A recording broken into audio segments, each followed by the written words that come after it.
আমাদেরকে প্রতিনিয়ত cyber harassment, cyber bullying এবং নানান রকম সাইবার অপরাধের শিকার হতে হয়। মাননীয় স্পিকার, এই আইনটিতে সংশোধন আনা হয়েছে কারণ জুয়া সংক্রান্ত অপরাধের জন্য আলাদা একটি আইন এসছে।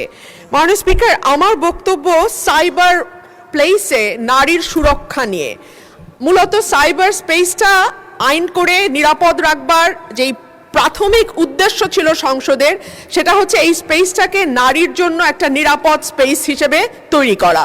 কিন্তু আমরা যারা রাজনীতি করি কিংবা যারা পাবলিক ফিগার কিংবা যারা নোন ফেস, আমাদেরকে প্রতিনিয়ত সাইবার হ্যারাসমেন্ট, সাইবার বুলিং এবং নানান রকম সাইবার অপরাধের শিকার হতে হয়।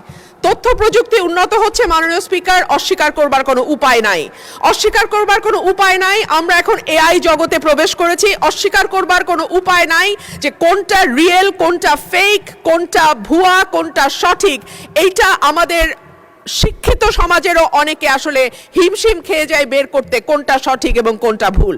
সেরকম একটা প্রেক্ষাপটে দাঁড়িয়ে গ্রামে যখন প্রতিটি মানুষের হাতে স্মার্টফোন, সেলফোন, ফেসবুক অ্যাকাউন্ট, তখন নারীরা, বিশেষ করে নারীরা এবং পরিচিত নারীরা এবং যেই নারীরা হয়তো রাজনীতির সঙ্গে যুক্ত কিংবা মিডিয়া জগতের সঙ্গে যুক্ত, আমাদের জন্য এই স্পেসটা প্রতিদিনই আরেকটু করে অনিরাপদ হয়ে যায়।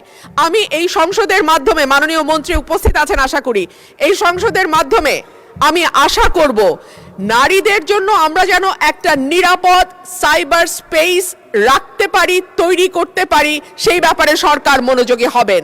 এবং রাজনৈতিক দলগুলোর প্রতি আমার অনুরোধ থাকবে, নারীরা যেই দলেরই কর্মী হোক না কেন কিংবা যেই দলেরই সমর্থক হোক না কেন, তাকে হ্যারাস করা অনলাইনে আপাত দৃষ্টিতে আপনাদের জন্য বিরোধী মতে যারা আছেন আনন্দদায়ক হতে পারে, কিন্তু সেটা বুমেরাং হয়ে আপনাদের দিকেই ফিরে আসবে।